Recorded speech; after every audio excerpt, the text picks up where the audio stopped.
आसुची बात्या डिसेम्बर 2 तारिख में बात्या नहीं आशंका करा जाउछि, किंतु बात्यार गतिपथ कौन रहिबो से नहीं स्पष्ट होइनि चित्र। बंगोपसागर में सृष्टि लघुचाप नेउछि अवपातर रूप। ओडिशा रे हालुकारू मध्यम धरणर वर्षार आशंका रहिछि। पाणीपाग विभागर सूचना मुताबक दक्षिण पूर्व बंगोपसागर में स्पष्ट चिन्हित होइछि लघुचाप क्षेत्र। यह अधिक घनीभूत होई आज अवपातर रूप नेउछि।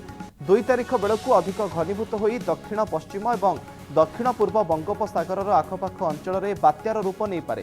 तेबे बात्यार गतिपथ नहीं एपर्यंत विस्तृत तथ्य मिलना। एपरिक तीव्रता नहीं कौन तथ्य जनापड़ी ना।